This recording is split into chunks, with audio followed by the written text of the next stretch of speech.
un forastero, un prófugo famoso, con fotos en la prensa, un ilusionista, un puto, un torero. Bandita, estamos de vuelta. Ahora con otra entrevista, es lo que vamos a andar haciendo todo el día. Ahorita estamos con Barry Grissom, que es el vicepresidente de Global Policy. Este carnal pues ahorita estaba dando una charla sobre política de drogas y pues ahorita que acabó pues nos lo apañamos para acá. Barry, how are you? I'm very fine. Thanks for having me. I'm glad that you're here. What I could hear from your talk was very, very interesting. Thank you. When we weren't doing interviews. Can you tell us a little bit about what you said, what you're doing here? Yes, I come to the cannabis discussion from, I think, an interesting perspective. I was the United States Attorney in the District of Kansas, which is the highest federal law enforcement official in the district from under President Obama from 2010 until 2016. And I had a unique perspective to see how cases were prosecuted, what kinds of cases were prosecuted, and prosecutors, they follow the law. Of course. Police, they follow the law. Where we have to make changes in cannabis is with lawmakers. We need to change the law. So when I left the Department of Justice in 2016, I thought what gravitas I might have as a former U.S. attorney, I was going to use it in this area to argue for criminal justice reform, and part of that justice reform effort was reforming, doing away with cannabis prohibition. Okay, that's great. Let me translate a little bit for the crowd.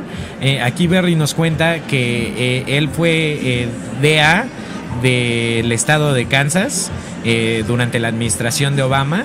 ¿Esto qué significa? Pues es District Attorney, son las personas que están por encima de, pues no sé, cuando ven cualquier tipo de película o La Ley y el Orden, pues es el carnal que toma todas las decisiones de quién tiene que acatar las reglas, ¿no? Lo que hacen las personas que están pues en contra del criminal para pues presentar sus casos. O sea, él sería la persona a cargo de ellos para todo el estado de Kansas. Entonces, algo que nos está diciendo muy valioso es que pues los policías nada más siguen la ley, ¿no? Los jueces solo siguen la ley. En realidad, quien tiene que hacer los cambios, a quien tendríamos que presionar es quien hacen las leyes, quien las pasan. Y pues es lo que viene a hacer aquí, intentar introducir un ambiente más ligero en cuanto a política de drogas. Y pues él, con toda la experiencia que tiene ya trabajando del otro lado, pues creo que es de las personas más valiosas para opinar en el tema. So Barry, what do you think of CANNAMEXICO? What's going on here right now? Well, first, I think you translated exactly what I said perfectly. Oh, okay. Thanks, man. CANNAMEXICO, wow. This is amazing. This is the second one I understand. There's about half as many people last year. I think next year there'll be twice as many people. Yeah, I think so. Yeah, the interest is there, absolutely. Yeah, and the interest of people keeps growing because there's people that we like to smoke weed, right? That's what we like to do since we were young. But there's people that have a medical necessity that they need it. They need it to improve because there's a lot of sometimes a lot of misconceptions about what the plant does, what cannabinoids can do, how they're treating people. We still have lots of people here that when you tell them, like, well, this cannabinoid has all these medical, what would you say, like benefits that you can get from them. And even with that information, they still go back to, but it's still marijuana, right? So I can't take that.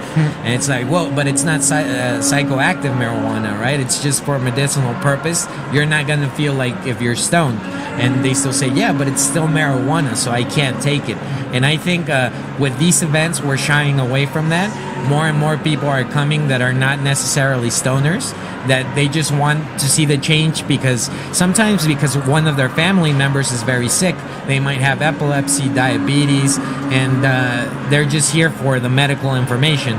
So I also think that part is making some big changes in terms of who the audience is and how much audience you have. Because we're a world of sick people, right? And pharmaceutical companies still, they try to maintain patience, so they try to downplay your symptoms, but they're not looking for a cure. More so in chronic diseases, we don't even investigate some of those chronic diseases because it's for that purpose, so that you can have patients for the rest of eternity, if you will. So I think events like these and people like you giving these types of speeches make it seem like it's a more normalized thing to do, to take cannabinoids and use them for medicinal purposes or just for fun if you want to, right? Yeah, and as I said during my presentation, I come to this from the perspective of what's good public policy. I don't use cannabis. I don't want to use cannabis, but that's not the issue. The issue is, does a policy of prohibition make us a better society and a better culture? I don't think it does. For all the reasons you just said. If there's someone who wants to behave as a responsible adult, the government should not get in their business. If there's someone who has a physical condition and they believe and they've been advised that some form of medical cannabis will help them, why shouldn't we let them have that help?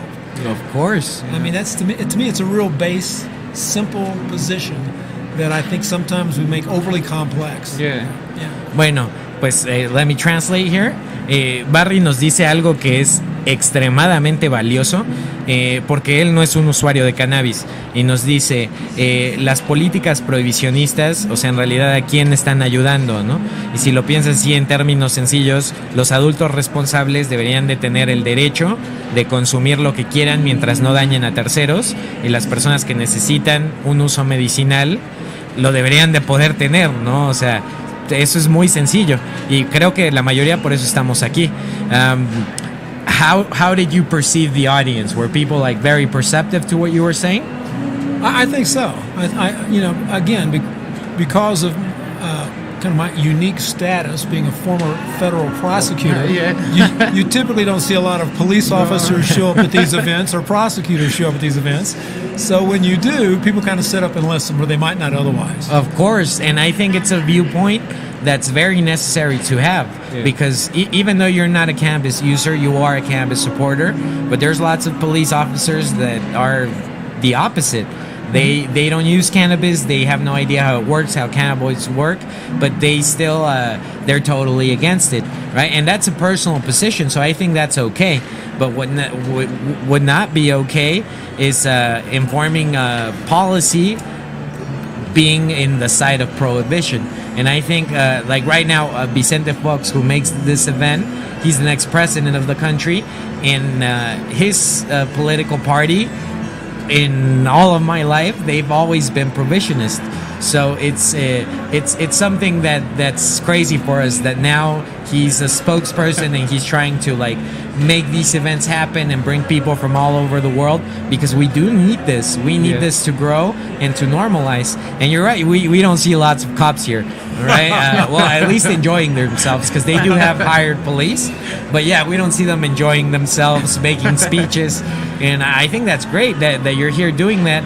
And you do have a very original viewpoint, because it's a very specific job that you held that I think a handful of people that have visited this country have had in the history, right? Because I don't think a lot of like DAs of a state come to Mexico thinking, oh, well, I'm going to go work, right? They might come for vacation. It's, I like to think that President Fox's position, my position, other folks who are against prohibition, that our positions are data-driven. Our positions are based in fact and not what we've learned over the past 40 years is like subjective notions that are somehow evil, leads to other drug use, all of which is not true. Yeah. You know, when we look at tobacco in my country, the Center for Disease Control tells us 450,000 people died last year of tobacco-related disorders. Tens of thousands died of alcohol-related disorders. So if you really want to take the position of cannabis is bad, then you have to intellectually be honest enough to say, okay, so is alcohol. So is tobacco. And they will not do that because of the moneyed interest. So I think if we just keep making this argument and we don't get sucked into all the old arguments, but we use facts and we use data, we'll be successful. I mean, it's obvious. Again, this event couldn't have happened 4 years ago. Yeah, not at all. Yeah, right.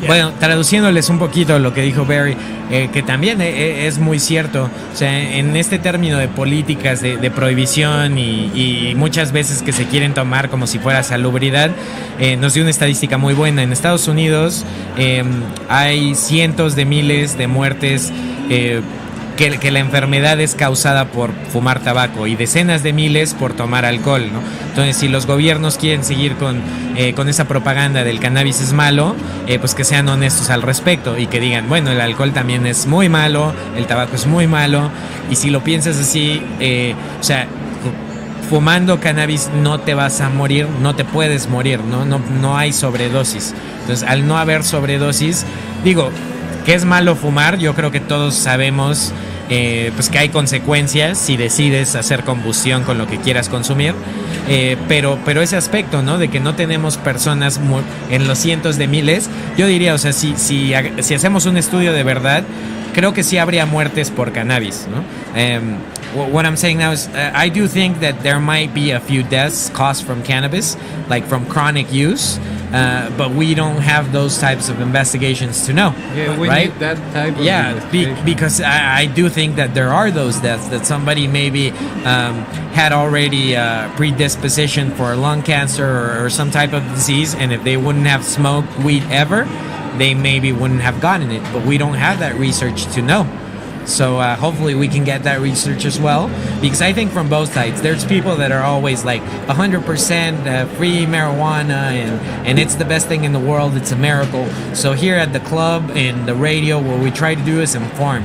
We obviously are backing the plant, but we also want those types of studies so that people can know it will actually kill you, but if you smoke 20 joints a day for 48 years and already have a predisposition.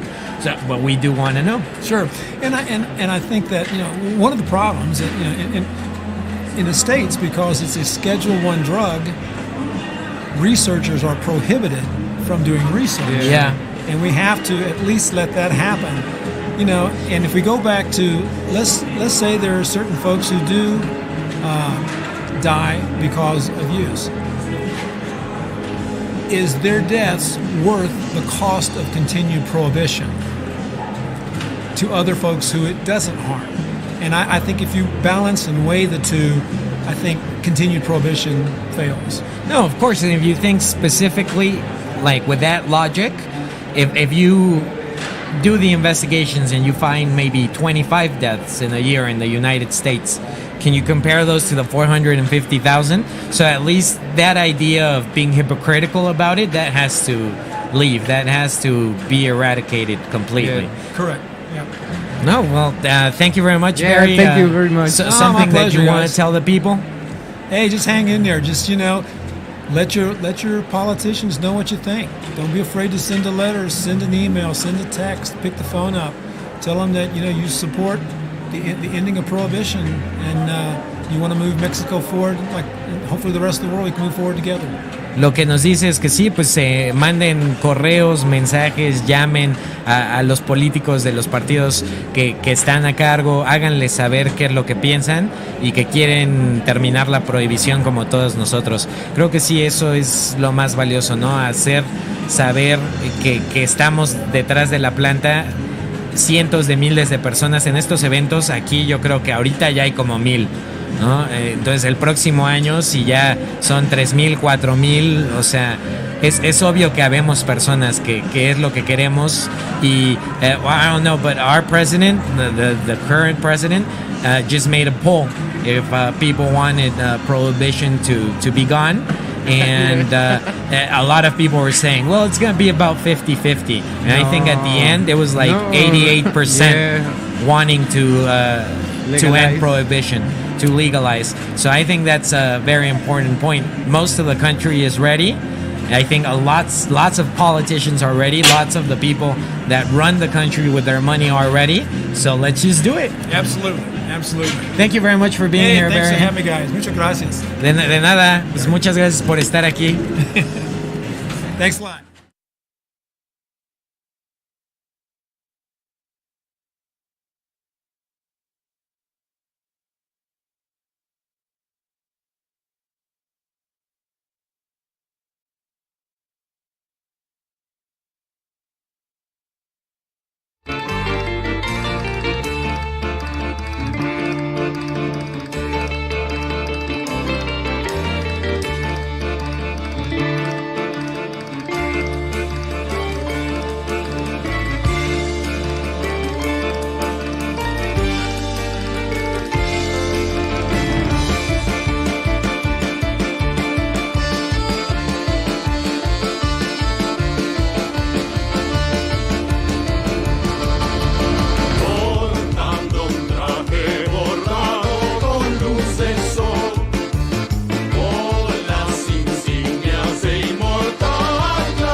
Bandita, estamos rápidamente de vuelta. Vamos ya a darle fin a esta primera transmisión del día. Vamos a leer los comentarios antes. Tenemos muchos comentarios. Vázquez Eric, saludos. Joseph Stepper, éxito hermano Xochipilli. Alonso Bonilla, saludos. Y nos preguntó que si los primeros eran de Helix TCS. Sí, Helix TCS, no la marca de pipas. Después tenemos a Toño que nos manda un saludo. Gracias, gran trabajo, felicidades a todo el equipo. Alonso Bonilla nos pregunta, frente a la legalización en puerta, meses, años, ¿cuánto tiempo más? ¿Vale la pena el amparo? Yo creo que sí vale la pena. ¿Quién sabe? Pregunta cabrona, Alonso. Lo pensamos, espera, en la próxima transmisión te damos la... Yo creo que sí, déjala, pienso un poco. Después tenemos a Marí Miset. Súper, felicidades, José Julio. Creo que te dice a ti, no muy rockstar. Claro, pues sí, José Julio, amigo, chingas a tu madre. Tenemos a Bomboyage. Mándenme un saludo. Saludos, Bomboyage. Saludos. Tenemos al nuevo aquí en los comentarios. No mames, nuevo. Manden saludo. Miguelón, no te ves porque estaba enfocando al de la cámara, pero ahorita ya te ves. Ya. Esta entrevista, Alonso Benítez dice que la entrevista, la última, fue la mejor. Sí, nada creemos mejor que lo mismo. Trabajar en lo urgente y aprender lo importante. Exacto. Y Kat L dice: qué bonito hablas en vivo, Miguel. Gracias a todos. Yo sé que mi voz está excepcional. Gracias a todos los que nos escuchan. Pues ha sido mucha chamba el día de hoy, entonces los dejamos un ratillo para ir a comer y ya regresamos con una transmisión nueva. Nos despedimos, banda. Venimos en un rato.